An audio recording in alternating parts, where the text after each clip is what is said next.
இயேசு கிறிஸ்துவின் நாமத்துல உங்க யாவரையும் அன்போடு கூட நான் வாழ்த்துறேன். இந்த நாள்ல கூட நம்மை ஒரு குடும்பமாய் தேவன் இந்த இடத்துல கூட்டி சேர்த்திருக்கிறார். பல மாதங்கள் நம்ம எல்லாரும் ஒண்ணா பிரயாணம் பண்ணிட்டு இருக்கிறோம். கர்த்தர் நம்மளை ஒவ்வொருத்தரையும் ஒவ்வொரு மாதிரி நம்மளை பலப்படுத்தி விசுவாசத்துல பலப்படுத்தி கர்த்தர் நடத்திட்டு இருக்கிறாரு. இன்னைக்கு கூட ஒரு ஒரு ஒரு என்னுடைய தங்கன்னு தான் சொல்லணும். அவளுடைய அருமையான சாட்சி. அவளுடைய வாழ்க்கையில பெரிய மாற்றங்கள் உடனே பார்க்க முடியல. ஆனா அந்த விசுவாசத்தின் சந்தோஷத்துக்குள்ள அவ வந்தத அவ சொல்லும்போது எனக்கு ரொம்ப சந்தோஷமா இருந்தது.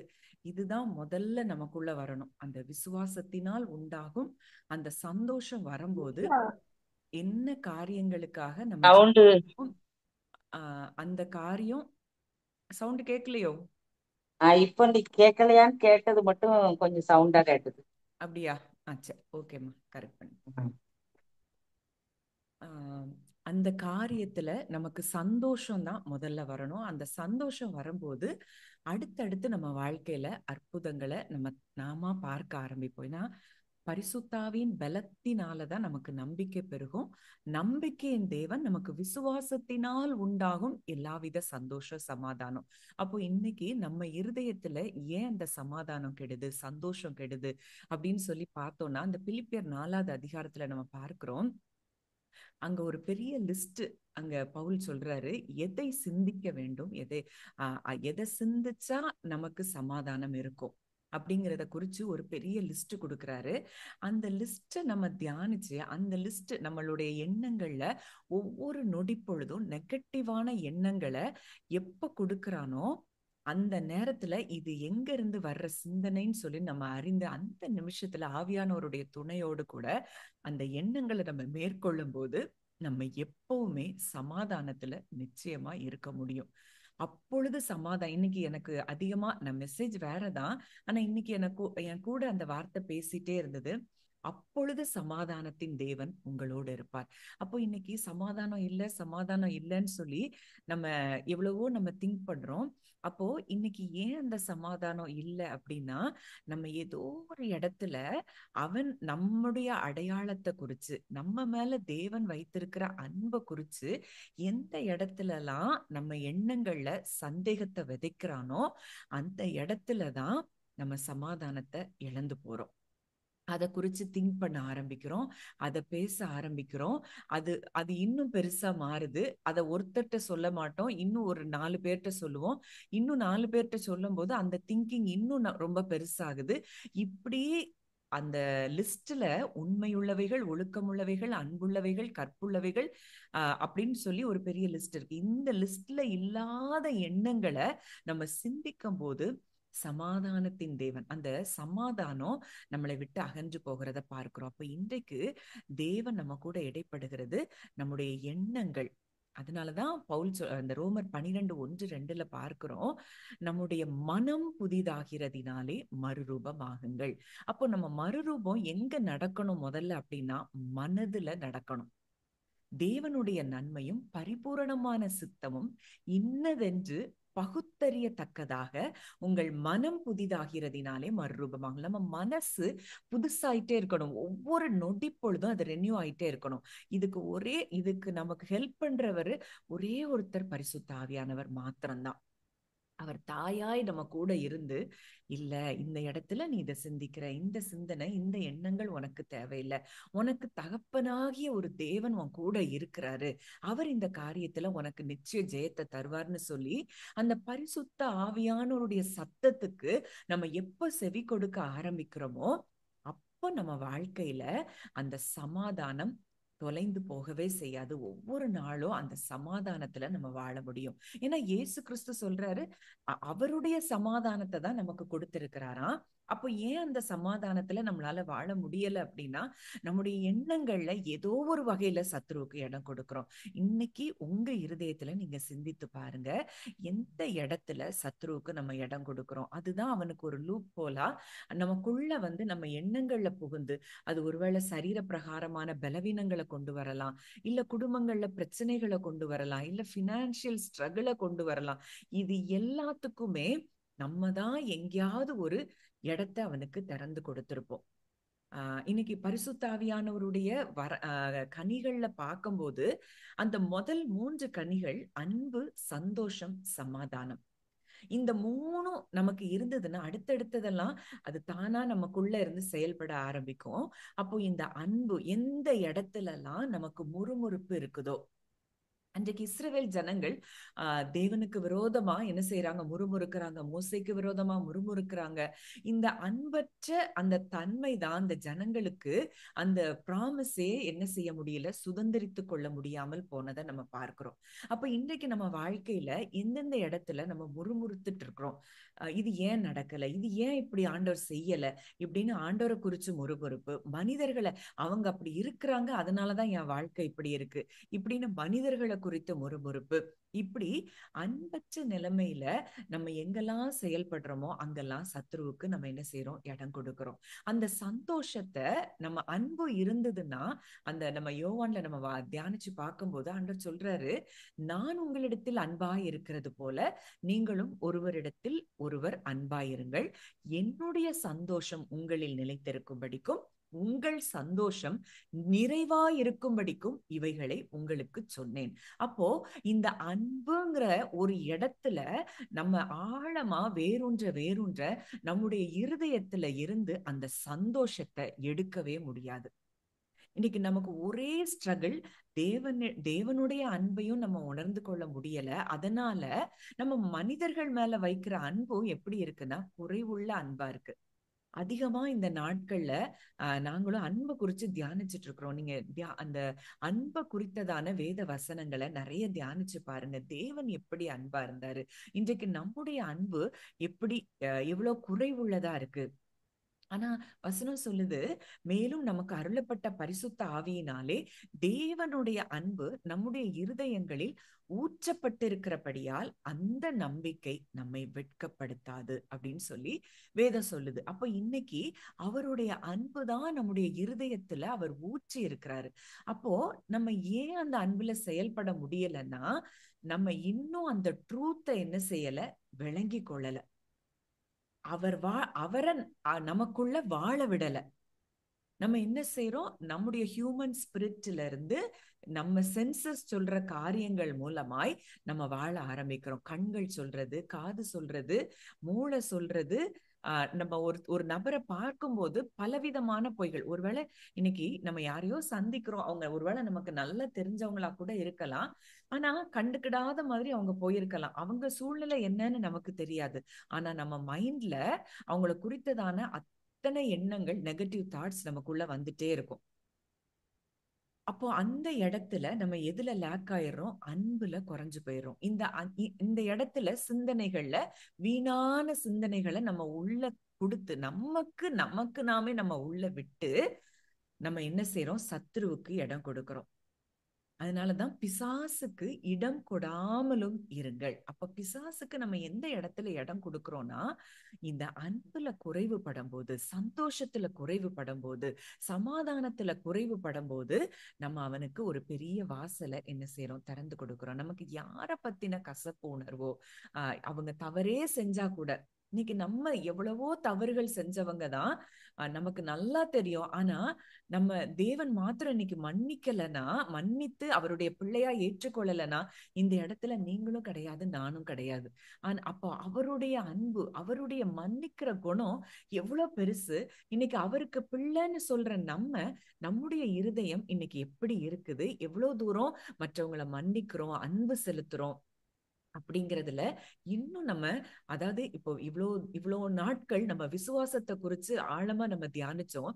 இனி அடுத்து தேவன் அடுத்த ஒரு டைமென்ஷனுக்குள்ள கொண்டு போறாருன்னா, இந்த அன்பு, இந்த தேவ அன்புக்குள்ள அவர் நம்மை என்ன செய்யறாரு? நம்ம ரூட் ஆகணும்னு விரும்புறாரு. ஏன்னா அந்த அன்புலதான் நமக்குள்ள ஊற்றி இருக்கிறாரு. இன்னைக்கு அவர் சாயலா இன்னைக்கு நம்ம மாற்றப்பட்டு இருக்கிறோம். நம்ம நல்லா தெரியும், இயேசு கிறிஸ்துவை போலதான் இன்னைக்கு நம்மள இந்த பூமியில வைத்திருக்கிறாருன்னா, இன்னைக்கு அவருக்கு இருந்த அதே சாயல், அதே தற்சொரூபத்தை இன்னைக்கு நமக்கு கொடுத்திருக்கிறாருன்னா, இன்னைக்கு நம்ம அவரை போலவே செயல்பட முடியும் என்பதுதான் பிதாவினுடைய நோக்கமாயும் திட்டமாயும் இருக்குது. அப்ப இன்னைக்கு நம்ம அதுக்கு எவ்வளவு தூரம் நம்மளை விட்டு கொடுக்கிறோம்? இன்னைக்கு அதனாலதான் இயேசு சொல்றாரு, ஒருவன் என்னை பின்பற்றி வர விரும்பினால் அவன் தன்னைத்தான் வெறுத்து தன் சிலுவை எடுத்துக்கொண்டு என்னை பின்பற்ற கடவன். அப்ப தன்னைத்தான் வெறுத்து அப்படிங்கிறதுக்கு என்ன அர்த்தம்? நம்முடைய சுயம் அப்படிங்கிற ஒரு காரியம் சாகணும். என்ன எப்படி யார் என்ன சொல்ல முடியும், என்னை எப்படி பேசிட்டாங்களே, என்ன இந்த வார்த்தை சொல்லிட்டாங்களே அப்படிங்கிற அந்த சுயம் சாகும் போதுதான் நம்ம உண்மையாய் அவரை பின்பற்றுகிறோம்னு அர்த்தம். அப்போ உண்மையா அவரை பின்பற்றுகிறவர்களுக்கு தான் அந்த அன்பு, சந்தோஷம், அந்த சந்தோஷம், சமாதானம் இதுல கனிகளாய் வெளிப்படுகிறத நம்ம பார்க்கிறோம். அப்ப இன்னைக்கு நம்ம ஹார்ட்டை நாமே ஆராய்ந்து பார்க்க தேவன் விரும்புறாரு. ஒருவேளை இன்னைக்கு உங்களுக்கு எதிரா எவ்வளவோ கொடுமைகளை செஞ்சிருக்கலாம், அபாண்டமான பழி சுமத்தி இருக்கலாம். இன்னைக்கு இயேசு கிறிஸ்துவுக்கு மேல சுமத்தாத பழியா? அவர் மேல எல்லாமே பொய்யான குற்றச்சாட்டு தான். ஆனா சிலுவையில் அவர் சொல்றாரு, பிதாவே இவர்களுக்கு மன்னியும், தாங்கள் செய்கிறது இன்னதென்று அறியாது இருக்கிறார்களே. அவங்க செய்யறது இன்னதுன்னு தெரியாம செய்யறாங்க அப்படின்னு சொல்லி அந்த ஹார்ட்ல கொஞ்சம் கூட அவர் கசப்பையோ வெறுப்பையோ தன்னை குத்தின ஜனங்கள் மேலையும் துப்புன ஜனங்கள் மேலையும் அவர் தலையில முள்முடி சூட்டின ஜனங்கள் மேலையும் அவர் கொஞ்சம் கூட காட்டலன்னா, இன்றைக்கு அவருடைய இரத்தத்தினாலே மீட்கப்பட்டிருக்கிற நாம், இன்றைக்கு பிதாவாகிய தேவனுக்கு பிள்ளைகளா இருக்கிற நாம், இன்னைக்கு நம்ம எப்படி இருக்கிறோம்? இன்னைக்கு இந்த அன்புல குறைவுபடும் போது நம்ம அடையாளத்தையும் என்ன செய்யறோம்னா மறந்துடுறோம். இன்னைக்கு நம்ம அடையாளத்துல நம்ம உறுதியா நிற்கும் போதுதான் நம்ம நிச்சயமாய் சத்துருவை ஜெயிக்க முடியும். இன்னைக்கு இயேசு கிறிஸ்து அந்த பிதாவாகிய தேவனுக்கு குமாரன்கிற அடையாளத்துல அவர் உறுதியா இருந்ததுனாலதான் அன்னைக்கு, அதாவது பழைய நாட்கள்ல எத்தனையோ வருஷங்களா எத்தனையோ தீர்க்கதரிசிகள் இருந்தாங்க, எத்தனையோ ஊழியம் செய்கிறவங்க எல்லாம் இருந்தாங்க, பரிசுத்தவான்கள் இருந்தாங்க. ஆனா யார பார்த்தும் பிசாசு பயந்து நடுங்கல. அந்த லேகியோன் பிசாசு பிடித்திருக்கிறவனை பார்த்து அந்த இடத்துல அங்க அதிகாரம் உள்ளவரா ஒருத்தர் வந்து சொல்றாரு, அசுத்த ஆவியே இந்த மனுஷனை விட்டு புறப்பட்டு போன்னு சொன்ன மாத்திரத்துல அவன் காலடியில வந்து விழுறத பார்க்கிறோம். ஏன்னா தான் தேவனுடைய குமாரன் அப்படிங்கிறதுல அவர் உறுதியா அந்த இடத்துல நின்னார். இன்னைக்கு நம்ம அந்த இடத்துல உறுதியா நிக்கும் போது நம்ம சொல்லவே வேண்டாம், எந்த பிசாசுகளும் நம்ம காலடியில விழுந்து பணிந்து மண்டிட்டு போகிற அந்த இடத்துலதான் தேவன் வைத்திருக்கிறார். ஆனா இன்னைக்கு நம்ம எதை பார்த்து பயந்துட்டு இருக்கிறோம்? பல நாட்கள் பிசாசை பார்த்து பயந்துட்டு இருக்கிறோம். ஐயோ பிசாசு அப்படி செஞ்சிருவானோ, இப்படி செஞ்சிருவானோ அப்படின்னு சொல்லி நம்ம பயந்துட்டு இருக்கிறோம். ஆனா அவனுடைய வார்த்தை என்ன சொல்லுது? அதிகாரம் உள்ளவராய் அவர் இருந்தபடியினாலே அவர் வார்த்தைகள் கிருபையும் அதிகாரமும் நிறைந்த வார்த்தைகளாய் இருந்ததா. அப்ப இன்னைக்கு நம்ம பேசுற வார்த்தைகள் கூட அப்படி கிருபையும் அதிகாரமும் நிறைந்த வார்த்தைகளாகத்தான் இருக்கும் அப்படிங்கிறது தான் தேவனுடைய திட்டம். ஆனா இன்னைக்கு நமக்கு நம்ம அடையாளம் புரியாம பல நேரங்கள்ல மனிதனை போல சிந்திக்கிறோம். நம்ம ஏற்கனவே அதை பார்த்திருக்கிறோம். மனுஷனை போல சிந்திச்சாலே அதுக்கு பின்னாடி யார் இருக்கா? சாத்தான் இருக்கிறா. பேதுருவை பார்த்து அப்படித்தான் இயேசு கிறிஸ்து கடிந்து கொள்றத பார்க்கிறோம். அப்பாலே போ சாத்தானே, நீ மனுஷனுக்கு ஏற்றவைகளை சிந்திக்கிறாய். மனுஷனை மாதிரி நம்ம சிந்திச்சோம் அப்படின்னு சொன்னாலே அங்க யார் பின்னாடி இருக்கிறா? சாத்தான் பின்னாடி இருக்கிறா. இன்னைக்கு எந்த இடத்துல எல்லாம் ஐயோ உலகத்துல இந்த காரியம் இருக்கு, இந்த காரியம் இப்படி நடக்குது, எனக்கு எப்படி இருக்கும், ஏன் எதிர்காலம் எப்படி இருக்கும், என்னுடைய எதிர்காலம் நல்லா இருக்குமா, இன்னைக்கு இவ்வளோ மோசமா இருக்கு இப்படின்னு சொல்லி மனுஷனை போல நம்ம சிந்திச்சு கொண்டிருந்தோம்னா நிச்சயமா நமக்கு என்ன கிடையாது? விடுதலை கிடையாது. இன்னைக்கு மனுஷன் சிந்திக்கிற சிந்தனையை விட்டு கிறிஸ்துவின் சிந்தை உடையவர்களாய் நம்ம மாறணுங்கிறது தான் தேவனுடைய விருப்பம். நம்ம யோசேப்பை குறித்து நம்ம நிறைய தியானிச்சிருக்கிறோம். யோசேப்பினுடைய வாழ்க்கையில அங்க அவ்வளவு தூரம் அவன் தேவனுக்கு பிரியமா நடந்துட்டே தான் வர்றாரு. ஆனா போத்திபார் வீட்டுல அங்க தவறான குற்றச்சாட்டப்பட்டு சிறைச்சாலைக்கு வராரு. அங்க சிறைச்சாலைக்காரனுடைய தயவு கிடைக்குது. அந்த ஒவ்வொரு இடங்கள்ல போற இடங்கள்ல எல்லாம் தேவன் அவருக்கு தயவை உண்டு பண்ணி இருக்கிறத நம்ம பார்க்கிறோம். அங்க பானபாத்திரக்காரனுக்கும் சுயம்பாகிக்கும் அங்க சொப்பனத்தினுடைய சரியான அர்த்தத்தை சொல்லி அங்க பானபாத்திரக்காரன்ட்ட சொல்ற, நீ வாழ்வடைந்திருக்கும் போது என்னை நினைத்துக்கொள்னு சொல்றாரு. அங்க என்ன நடக்குது அப்படின்னா, அங்க யோசேப்பு அது வரைக்கும் அவனுடைய தரிசனத்தின் நிறைவேறுதலுக்கு தேவனை நம்பி அவ்வளோத்தையும் பொறுமையா சகிச்சவன் அந்த மனிதனை நம்பி அந்த இடத்துல என்ன செய்யறான், சொப்பனத்தை சொல்றத பார்க்கிறோம். அந்த சொப்பனத்துக்கு அர்த்தத்தை சொன்னவன் கிட்ட நீ வாழ்வடைந்திருக்கும் போது ராஜா கிட்ட என்னை பத்தி பேசுங்கிறத அவர் சொல்றத பார்க்கிறோம். ஒருவேளை அந்த இடத்துல யோசேப்பினுடைய ஹார்ட் இருந்தபடியினால மேலும் 2 வருஷம் அங்க தாமதமாகுது. ஏன்னா முழுமையுமாய் நம்ம கர்த்தரை சார்ந்து வாழணும் அப்படின்னு சொல்லி தேவன் விரும்புறாரு. எந்த மனுஷர்கிட்டையும் நம்ம ரெக்கமெண்டேஷனுக்கு போக வேண்டிய அவசியம் இல்லை. அங்க 2 வருஷம் கழிச்சு அவனுடைய தரிசனத்தின் அப்படியே நிறைவேறுதல் அங்க பார்வோனின் சொப்பனத்துல நம்ம பார்க்கிறோம். அந்த பார்வோனுடைய அந்த சொப்பனத்தை கொடுத்த பிறகுதான் பானபாத்திரக்காரனுக்கு ஒரு அறிவு வருது. என்ன வருது, ஆஹா நம்ம கூட சிறைச்சாலையில இருந்தவன் அவ்வளவு அழகா நம்ம அர்த்தம் கொடுத்து நம்ம விடுவிக்கப்பட்டு இன்னைக்கு பார்வோன் ராஜா அரண்மனையில இருக்கிறோமே அப்படின்னு சொல்லி அப்போ அவனுக்கு நினைவு வருது. இவன் எப்போ மனிதனுடைய உதவியை நாடி தேடி போயிட்டு இருக்கிற அந்த டைம்ல அவனுக்கு விடுதலை கிடைக்கல. கர்த்தர் ஒரு டைம் வச்சிருக்கிற வரைக்கும், அதனாலதான் ஏற்ற காலத்தில் அவர் உங்களை உயர்த்தும்படிக்கு அவருடைய பலத்த கரத்துக்குள் அடங்கி இருங்கள். அப்போ அந்த டைமிங் வர்ற வரைக்கும் நம்ம என்ன செய்யணும், வெயிட் பண்ணணும். நம்மளா முயற்சி பண்ணி அதை செஞ்சிடலாம் இதை செஞ்சிடலாம், இதை இப்படி பேசுனா நம்ம காரியம் வாய்க்கும், இவங்க நம்ம விஷயமா ரெக்கமெண்ட் பண்ணா நம்ம காரியம் வாய்க்கும் அப்படின்னு சொல்லி எதை குறித்தும் நாம் சிந்திக்க தேவையில்லை. அவர் ஒரு காரியத்தை நமக்கு வாக்கு கொடுத்துட்டாரு, சொப்பனத்தை கொடுத்துட்டாரு, தரிசனத்தை கொடுத்துட்டாருன்னா அதை நிறைவேற்றி முடிக்க வல்லமை உள்ளவரும் அவர்தான். ஆனா நம்ம செய்ய வேண்டியது ரெஸ்ட்ல இருக்கணும், அமைதியா இருக்கணும், விசுவாசத்தின் இளைப்பாறுதலுக்குள்ள இருக்கணும்.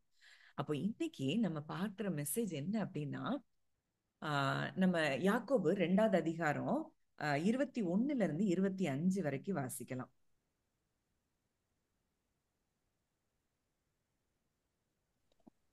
யாக்கோபு 2:20ல இருந்து 25. வீணான மனுஷனே, கிரியைகள் இல்லாத விசுவாசம் செத்ததென்று நீ அறிய வேண்டுமா? நம்முடைய பிதாவாகிய ஆபிரகாம் தன் குமாரன் ஈசாக்கை பலிபீடத்தின் மேல் செலுத்தின போது கிரியைகளினாலே அல்லவோ நீதிமானாக்கப்பட்டான். விசுவாசம் அவனுடைய கிரியைகளோட கூட முயற்சி செய்து கிரியைகளினாலே விசுவாசம் பூரணப்பட்டதென்று காண்கிறாயே. அப்படியே ஆபிரகாம் தேவனை விசுவாசித்தான், அது அவனுக்கு நீதியாக எண்ணப்பட்டது என்கிற வேத வாக்கியம் நிறைவேறிற்று. அவன் தேவனுடைய சிநேகிதன் எண்ணப்பட்டான். அடுத்தது இன்னும் 2 வசனம்க்கா. ஆதலால் மனுஷன் விசுவாசத்தினாலே மாத்திரம் அல்ல, கிரியைகளினாலேயும் நீதிமானாக்கப்படுகிறான் என்று நீங்கள் காண்கிறீர்களே. அந்தபடி ராகாப் என்னும் வேசியும் தூதர்களை ஏற்றுக்கொண்டு வேறு வழியாய் அனுப்பிவிட்ட போது கிரியைகள் இல்ல நானே அல்லவோ நீதி உள்ளவர்களாக்கப்பட்டால். சரி, இதுல இன்னைக்கு கிரியை உள்ள விசுவாசம், விசுவாசத்தின் கிரியை. இன்னைக்கு இந்த முதல் வசனம் 20வது வசனத்துல பார்க்கிறோம், வீணான மனுஷனே, கிரியைகள் இல்லாத விசுவாசம் செத்ததென்று நீ அறிய வேண்டுமோ. அப்போ இன்னைக்கு விசுவாசிக்கிறோம்னு சொல்றோம், விசுவாசத்தின் கிரியைனா என்ன அப்படிங்கிறத குறிச்சுதான் இன்னைக்கு பார்க்க போறோம். பரிசுத்தவான்கள் எப்படியெல்லாம் தங்களுடைய விசுவாசத்தை தங்களுடைய கிரியைகளில் காண்பித்தார்கள். கிரியைனா ஏதோ நியாயப்பிரமாணத்தின் கிரியை கிடையாது. விசுவாசத்தின் கிரியைனா என்ன, இன்னைக்கு நம்ம என்ன செய்து கொண்டிருக்கிறோம், இதை குறிச்சு நம்ம இருதயத்தை நம்ம ஆராய்ந்து பார்க்க போறோம். அடுத்த வசனம் சொல்லுது, நம்முடைய பிதாவாகிய ஆபிரகாம் தன் குமாரன் ஈசாக்கை பலிபீடத்தின் மேல் செலுத்தின போது கிரியைகளினாலே அல்லவோ நீதிமான் ஆக்கப்பட்டான். இங்க ஆபிரகாம் கிட்ட தேவன் குமாரனை பலி செலுத்தும்படி சொல்றாரு. அது ஏன் பலி செலுத்தும்படி சொன்னா நம்ம ஏற்கனவே பார்த்தோம். இந்த ஈசாக்கை பலிபீடத்துல செலுத்தின போது அவன் என்ன செய்யப்பட்டான், கிரியைகளினாலே நீதிமானாக்கப்பட்டான். அப்போ அது என்ன விசுவாசத்தின் கிரியை? அவன்கிட்ட தேவன் ஒரு காரியத்தை சொல்றாரு, அந்த காரியத்துக்கு அவர் அப்படியே என்ன செய்யறாரு, கீழ்ப்படுகிறார். இது என் பிள்ளை, எனக்கு 100 வயசுல தேவன் கொடுத்த பிள்ளை, இந்த பிள்ளைய நான் போய் எப்படி நான் பலி செலுத்த முடியும் அப்படின்னு சொல்லி அங்க ஆபிரகாம் அமைதியா இருக்கல. ஒருவேளை இந்த பிள்ளையே மரித்து போனா கூட இந்த பிள்ளைய மறுபடியும் உயிர்ப்பிக்க என் தேவன் வல்லவராய் இருக்கிறார் அப்படிங்கிற விசுவாசம் இருந்ததுனால அங்க என்ன செய்யறாரு? கீழ்ப்படுகிறார். அப்போ இந்த கீழ்ப்படிதல் ஒரு விசுவாசத்தின் கிரியையா இருக்குது. இன்னைக்கு நமக்கு ஒரு வாக்கு தத்துவம் தேவன் கொடுத்துட்டாருன்னா நம்ம எவ்வளவு தூரம் அந்த வாக்கு தத்துவத்துக்கு நம்ம கீழ்ப்படுகிறோம்? அது மிகப்பெரிய ஒரு விசுவாசத்தின் கிரியை. அடுத்ததான் நம்ம பார்க்கிறோம், விசுவாசம் அவனுடைய கிரியைகளோட கூட முயற்சி செய்து கிரியைகளினாலே விசுவாசம் பூரணப்பட்டதென்று காண்கிறாயே. இப்போ அவன் செய்த அந்த கிரியைகளினாலதான் அந்த விசுவாசம் எப்படி இருக்கான்? பூரணப்பட்டிருக்கு, முழுமையடைஞ்சிருக்கு. சரி ஆண்டவரே, நீங்க சொல்லிட்டீங்க, நான் செய்யறேன்னு சொல்லிட்டு அவன் அமைதியா இல்ல, உடனடியாக என்ன செய்யறாரு? கீழ்ப்படுகிறார். அந்த கீழ்ப்படிதல், அந்த கிரியை தான் அந்த விசுவாசத்தை என்ன செஞ்சிருக்கான்? பூரணப்படுத்தி இருக்கு. அடுத்த வசனம் நம்ம பார்க்கும்போது, அப்படியே ஆபிரகாம் தேவனை விசுவாசித்தான். அப்போ ஒரு உண்மையான விசுவாசம் எப்படி இருக்காதுன்னா அமைதியா இருக்காது. அது அது என்ன வார்த்தை சொல்லுதோ அந்த வார்த்தைக்கு அப்படியே அது என்ன செய்யும்? கீழ்ப்படியும். ஆண்டவர் சொல்றாரு, ஆபிரகாமை கூட்டிட்டு போய் நீ வெளியே வந்து பாரு, நட்சத்திரங்களை பாரு, கடற்கரை மணலத்தினை என்ன முடியுமான்னு பாரு அப்படின்னு சொன்ன மாத்திரத்துல அன்னையில இருந்து அவர் என்ன செய்யறாரு? அந்த நட்சத்திரங்களையும் மணலையும் பார்க்கிறார். அதை அவருடைய இமேஜினேஷன்ல பார்க்கிறார்.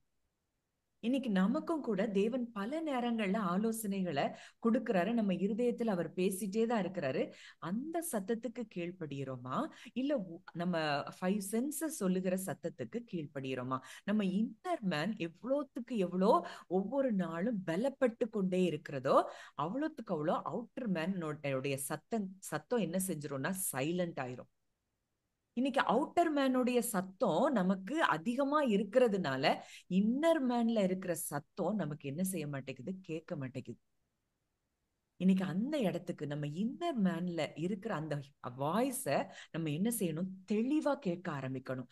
அதுக்கு நம்ம கிட்ட இருக்க வேண்டிய முக்கியமான ஒரு காரியம், சிந்தனைகள்ல தேவையில்லாத காரியங்களுக்கு இடம் கொடுக்க கூடாது. ஒருவேளை அப்படி ஒரு சிந்தனை ஏதோ ஒண்ணு வந்தது அப்படின்னா, ஒரு நெகட்டிவான தாட் ஒண்ணு வந்ததுன்னா, ஒருவேளை நீங்க பிராக்டிஸ் பண்ணி பாருங்க. நானும் அதை தான் பிராக்டிஸ் பண்ணிட்டு இருக்கிறேன். நெகட்டிவான எண்ணம் வரும்போதே இல்ல, இது பரத்திலிருந்து வந்த எண்ணம் கிடையாது, இது எங்க இருந்து வந்திருக்கு? பாதாளத்துல இருந்து வந்த எண்ணம் அப்படின்னு சொல்லி உடனடியா நம்ம என்ன செய்யணும்? டங்ஸ்ல பேச ஆரம்பிக்கணும். அந்நிய பாஷை தெரிஞ்சவங்க அந்நிய பாஷையில பேச ஆரம்பிங்க. பரிசுத்த ஆவியானவர் உங்களுக்குள் இருந்து அவர் தம்முடைய வார்த்தைகளை உங்களுக்கு வெளிப்படுத்தி அந்த எண்ணங்கள்ல இருந்து நிச்சயம் உங்களை விடுதலை கொடுத்து அவருடைய அன்பினால உங்களை நிரப்புகிறத நீங்க பார்க்க முடியும். அப்போ இன்னைக்கு எந்த இடத்துல நம்ம இருக்கிறோம்? நம்முடைய எண்ணங்கள்ல எந்தெந்த இடத்துல எல்லாம் அவனுக்கு இடம் கொடுத்திருக்கிறோமோ அந்த இடத்தெல்லாம் முதல்ல அமைதிப்படுத்தணும். அப்படி இருக்கும்போது நம்ம இன்னர் மேன் ஒவ்வொரு நாளும் என்ன செய்யும்? உள்ளான மனுஷனில் வல்லமையாய் பலப்படவும் பவுல் ஜெபிக்கிறார். அப்படி ஒரு ஜெபம். அந்த உள்ளான மனுஷன்ல நம்ம வல்லமையா பலப்பட பலப்பட பலப்பட பல குழப்பங்கள் நம்மளை விட்டு என்ன செய்யும்? நீங்க ஆரம்பிக்கும். நம்முடைய சூழ்நிலைகள் தானாய் மாற ஆரம்பிக்கும். நம்ம யார்கிட்டலாம் ஒரு மாற்றம் வரணும்னு எதிர்பார்க்கிறோமோ அவங்க கிட்டலாம் நம்ம சொல்லவே வேண்டாம், அங்க தானாய் மாற்றங்கள் வருகிறத நீங்க பார்ப்பீங்க.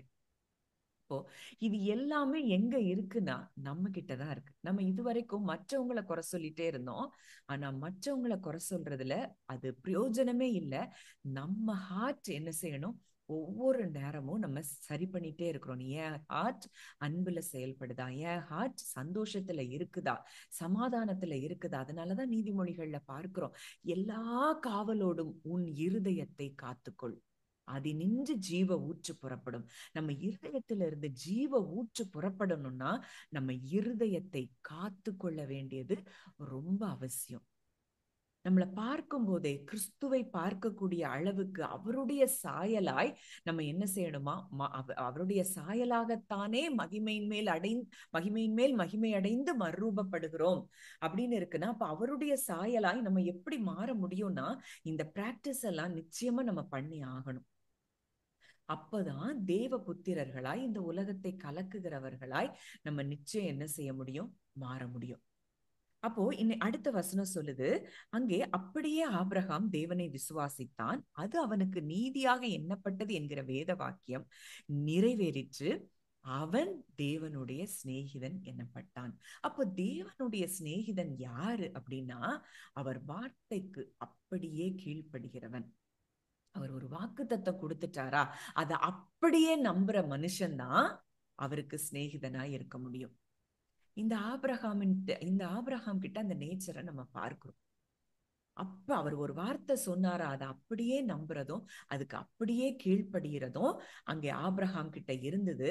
அதனால இது ஆபிரகாம் என்னுடைய சிநேகிதன் அப்படின்னு தேவன் சாட்சி கொடுக்கிற அளவுக்கு, அப்படி ஒரு தேவனுக்கு ஒரு ஃப்ரெண்டா அங்க என்ன செய்யறாரு, ஆபிரகாம பார்க்கிறத நம்ம பார்க்கிறோம். அவனுடைய ஹார்ட்டை பார்க்கிறாரு. அங்க ஆபிரகாமும் லோத்துக்கும் மந்தை மேய்ப்பர்களுக்கு இடையில அங்க ஒரு பெரிய பிரச்சனை வருது. அங்க ஆபிரகாம் சொல்றாரு, நீ எங்க போறியோ நீ போ, நான் அதற்கு எதிரான ஒரு இடத்தை நான் சூஸ் பண்ணிக்கிறேன். அங்க ஆபிரகாம் தனக்கு ஒரு நல்ல இடத்தை சூஸ் பண்ணணும்னு அவர் நினைக்கவே இல்லை. லோத்து நல்ல இடத்துக்கு போட்டோம், அவர் அவ்வளோ பிராட் மைண்டடா இருக்கிறத பார்க்கிறோம். இந்த இருதயம் அந்த தேவனுக்கு தெரிந்திருக்கிறது. அங்க பாக்குறோம், அங்க சோதோம் கொமோராவை அவர் தேர்ந்தெடுத்து ரொம்ப செழிப்பா இருக்குன்னு சொல்லி லோத்து அங்க போறதை நம்ம பார்க்கிறோம். ஆபிரகாம் அந்த வனாந்தரத்துல வேற இடத்தை அங்க சுதந்திரித்துக் கொள்றதை நம்ம பார்க்கிறோம்.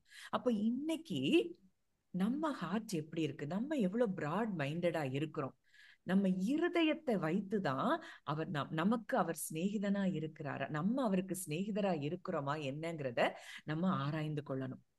அடுத்ததான் நம்ம வசனத்துல பார்க்கும்போது, ஆதலால் மனுஷன் விசுவாசத்தினாலே மாத்திரம் அல்ல, கிரியைகளினாலும் நீதிமானாக்கப்படுகிறான் என்று நீங்கள் காண்கிறீர்களே. ஒன்லி விசுவாசம் இல்ல, கிரியையில நம்ம என்ன செய்யணும், அந்த விசுவாசத்தை காட்டணும் அப்படின்னு சொல்லி இங்க யாக்கோபு எழுதுறாரு. அப்போ அடுத்ததா நம்ம பார்க்கும்போது, அந்தபடி ராகாப் என்னும் வேசியும் தூதர்களை ஏற்றுக்கொண்டு வேறு வழியாய் அனுப்பிவிட்ட போது கிரியைகளினாலே அல்லவோ நீதி உள்ளவளாக்கப்பட்டாள். அங்க ராகாப்கிறவ வேசி, ஆனா அவ என்ன செய்யறா, நிச்சயம் இந்த கூட்டம் நம்ம என்ன செய்யும், மேற்கொள்ளும், அவங்க கண்டிப்பா நம்ம தேசத்தை பிடித்து கொள்ளுவாங்க. அதனால அங்க ஸ்பைஸ் அந்த வேவுக்காரர்களை அவ என்ன செய்யறா, தன்னுடைய வீட்டுல அவ ஏற்றுக்கொண்டு அவங்கள பாதுகாத்து அவங்கள பத்திரமா அனுப்பி வைக்கிறா. அந்த கிரியை தான் அவளை நீதிமான் ஆக்கிருச்சு அப்படின்னு சொல்றத பார்க்கிறோம். அப்போ எந்த அளவுக்கு அவளுக்கு தேவன் மேல நம்பிக்கை. ஒரு புறஜாதி பெண், அவளுக்கு இஸ்ரவேல் ஜனங்களுக்கு செய்த அத்தனை நன்மைகளையும் அவ அங்க லிஸ்ட் போட்டு சொல்றா.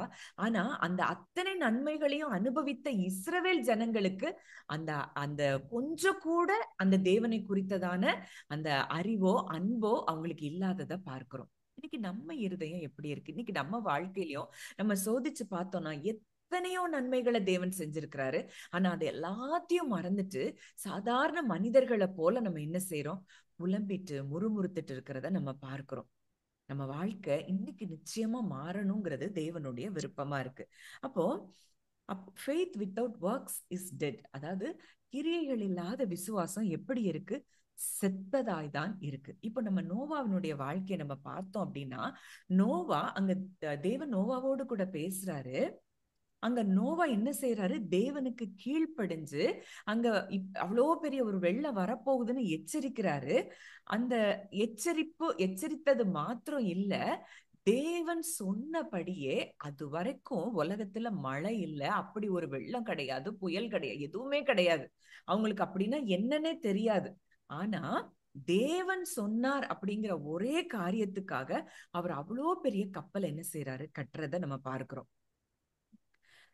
அங்க நோவாவுக்கு கிரியை காணப்படுகிறது, விசுவாசத்தின் கிரியை. அவர் வெறுமனே அந்த ஜனங்களை எச்சரித்ததோடு மாத்திரம் இல்ல, அந்த ஜனங்கள் எல்லாம் நிச்சயம் அவரை கேலி செஞ்சிருக்க கூடும்.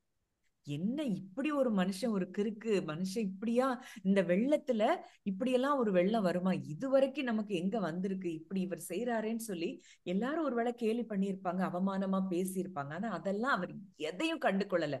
என் தேவன் எனக்கு சொல்லியிருக்கிறாரு, நான் கீழ்ப்படிவேன் அப்படின்னு சொல்லி அங்க அவர் என்ன செஞ்சாரு, கிரியைகளினாலே அவர் என்ன செய்யறாரா, நீதிமானாக்கப்பட்டார்.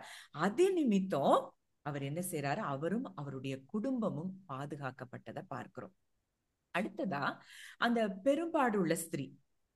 அந்த பெரும்பாடுள்ள ஸ்திரீ, அவளுக்கு நல்ல அந்த சம்பவத்தை நம்ம வாசிக்கலாம். மார்க் 5:25-34.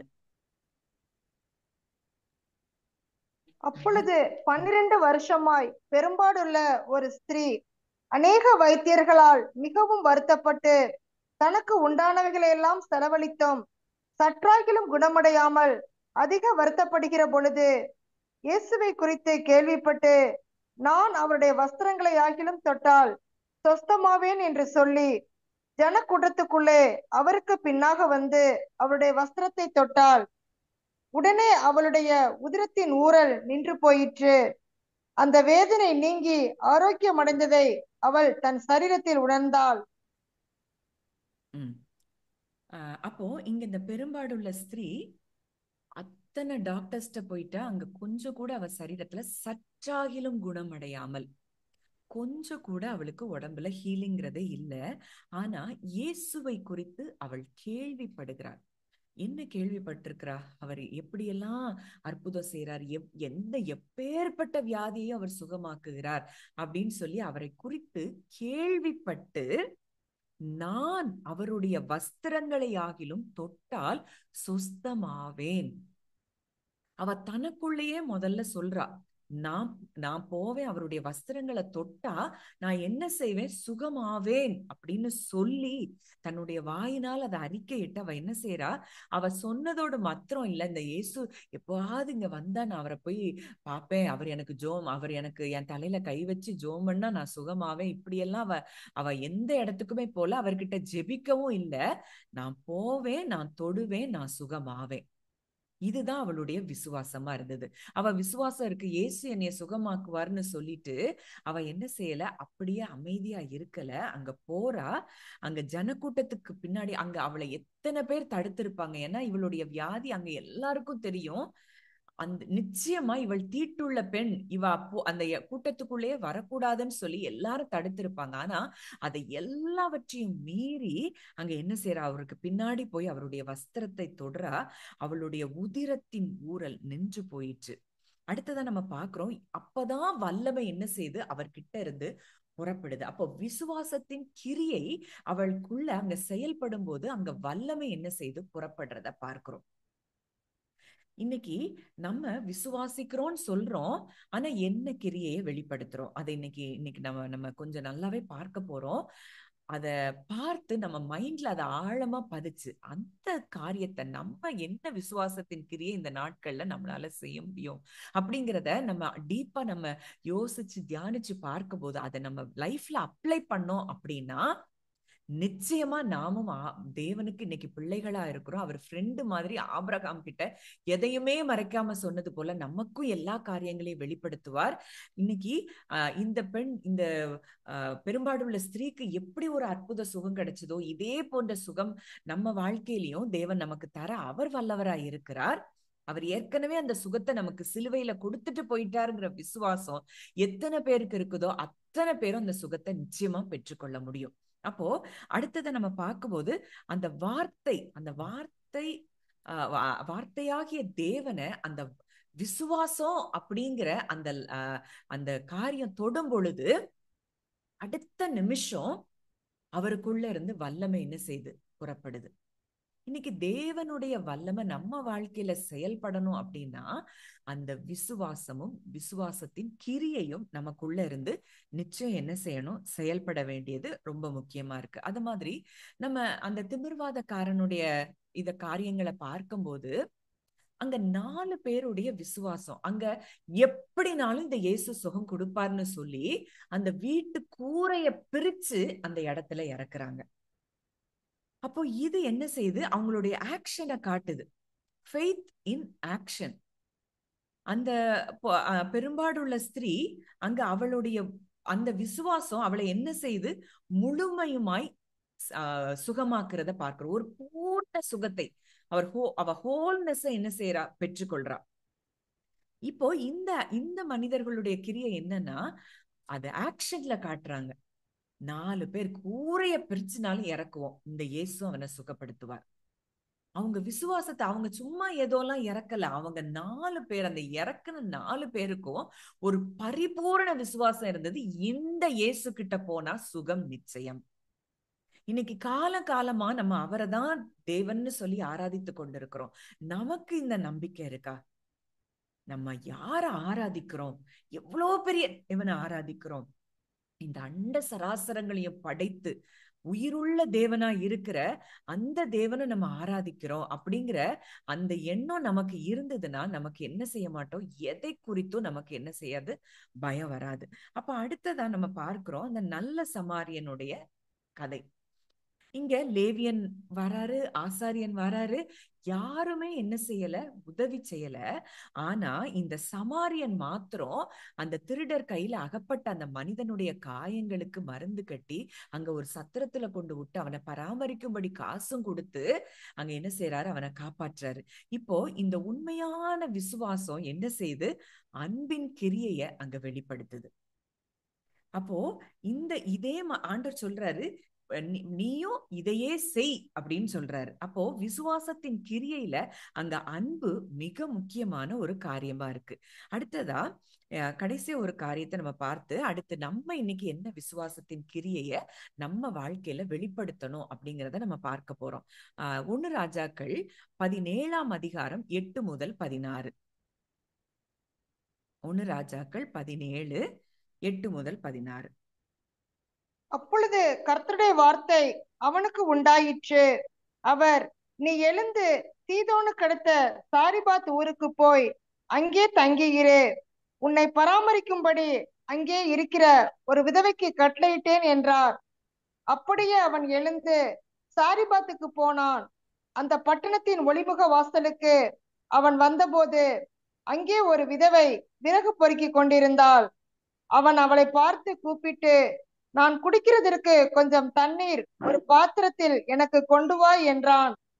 கொண்டு வர அவள் போகிற போது அவன் அவளை நோக்கி கூப்பிட்டு, கொஞ்சம் அப்பமும் உன் கையிலே எனக்கு கொண்டு வா என்றான். அதற்கு அவள், பானையில் ஒரு பிடி மாவும் களையத்தில் கொஞ்சம் எண்ணெயுமே அல்லாமல் என்னிடத்தில் ஒரு அடையும் இல்லை என்று உம்முடைய தேவனாகிய கர்த்தருடைய ஜீவனை கொண்டு சொல்லுகிறேன்.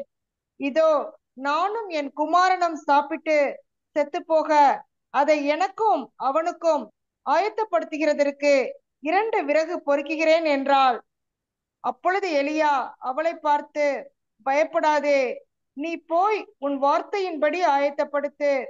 ஆனாலும் முதலில் அதிலே எனக்கு ஒரு சிறிய அடையை பண்ணி என்னிடத்தில் கொண்டு வா. பின்பு உனக்கும் உன் குமாரனுக்கும் பண்ணலாம். கர்த்தர் தேசத்தின் மேல் மலையை கட்டளையிடும் நாள் மட்டும் பானையின் மா செலவழிந்து போவதும் இல்லை, கலசத்தின் எண்ணெய் குறைந்து போவதும் இல்லை என்று இஸ்ரவேலின் தேவனாகிய கர்த்தர் சொல்லுகிறார் என்றான். அவள் போய் எலியாவின் சொற்படி செய்தாள். அவளும் இவனும் அவள் வீட்டாரும் அநேக நாள் சாப்பிட்டார்கள். கர்த்தர் எலியாவை கொண்டு சொன்ன வார்த்தையின்படியே பானையிலே மா செலவழிந்து போகவும் இல்லை, கலசத்தின் எண்ணெய் குறைந்து போகவும் இல்லை. எவ்வளவு பெரிய ஒரு மிராக்கிள் இந்த இடத்துல நடந்திருக்கு. அந்த சாரிபாத் விதவை வீட்டுக்கு, சாரிபாத் விதவை கிட்ட அங்க எலியாவை தேவன் அனுப்புறாரு, எலியாவை போஷிக்கும்படியா. அங்க சாரிபாத் விதவையும் போஷிக்கும்படியா அங்க என்ன செய்யறாரு? தேவன் அங்க எலியாவை அந்த இடத்துக்கு அனுப்புறாரு. அங்க எலியா அவளை கரெக்டா அங்க ஒளிமுக வாசல்ல பார்க்கும்போது அவ சொல்றாரு, நீ போய் என்ன செய், நானும் என் குமாரனும் சாப்பிட்டு செத்து போறதுக்கு கொஞ்சம் ஒரு பிடி மாவும் கலையத்துல கொஞ்சம் எண்ணெயும் தான் இருக்குன்னு சொல்றா. அதுக்கு எலியா சொல்றாரு, நீ போய் உன் வார்த்தையின்படி நீ எனக்கு என்ன செய், ஒரு ஆயத்தப்படுத்தி எடுத்துட்டு வா. முதல்ல அதுல எனக்கு ஒரு சிறிய அடைய பண்ணி கொண்டு வா, பின்பு உனக்கும் உன் குமாரனுக்கும் பண்ணலாம் அப்படின்னு சொல்லிட்டு அவர் ஒரு வார்த்தை சொல்றாரு. கர்த்தர் தேசத்தின் மேல் மழையை கட்டளையிடும் நாள் வரைக்கும் ஊரே பஞ்சம். ஆனா இந்த சாரிபாத் விதவை வீட்டுல எண்ணெயும் குறையல, மாவும் குறையல. அங்க அவர் சொல்றாரு, குறைந்து போகாது, கலசத்தில் எண்ணெய் குறைந்து போவதும் இல்லை என்று இஸ்ரவேலின் தேவனாகிய கர்த்தர் சொல்லுகிறார். இந்த வார்த்தை சொன்ன மாத்திரத்துல அவ என்ன செய்யறா? அந்த வார்த்தைக்கு அப்படியே கீழ்ப்படிஞ்சு எலியாவுக்கு கொடுக்கிறா. அவளும் இவனும் அவள் வீட்டாரும் அநேக நாள் சாப்பிட்டார்கள். கர்த்தர் எலியாவை கொண்டு சொன்ன வார்த்தையின்படியே பானையில் மா செலவழிந்து போகல, கலசத்தில் என்ன குறைஞ்சு போகல. ஒருவேளை இன்னைக்கு அந்த ஸ்திரீ நினைச்சிருந்தானா, நான் ஏன் எனக்கே இத்தனோண்டு இருக்கு, இவர் என்னவோ சொல்றாருன்னு நம்பி இவருக்கு நான் கொடுத்துட்டு நானும் என் பிள்ளையும் பட்டினியாவா சாகணும் அப்படியெல்லாம் அவர் நினைக்கவே இல்லை. அந்த தேவ மனிதன் சொல்றாரு, அப்போ ஏதோ ஒண்ணு அதுல இருக்குன்னு சொல்லி அவர் சொன்ன வார்த்தைக்கு அப்படியே கீழ்ப்படுகிறார். அந்த விசுவாசத்தின் கிரியையினால அவளும் எலியாவும் அவள் வீட்டாரும் அநேக நாள், அங்க மழை பெய்யற வரைக்கும் அவங்களுக்கு பஞ்சோங்கிற பேச்சுக்கே இடமில்லாதபடி அங்க தேவன் எலியாவையும் பராமரிக்கிறார், சாரிபாத் விதவையும் அங்க பராமரிக்கிறத பார்க்கிறோம். அப்ப இன்னைக்கு அந்த விசுவாசத்தின் கிரியை எவ்வளவு முக்கியமா இருக்கு. நீங்க சொல்றதெல்லாம் சரிதான், நான் நம்புறேன், ஆனாலும் என்னால முடியாது அப்படின்னு சொல்லி அவ என்ன செய்யல, சொல்லல.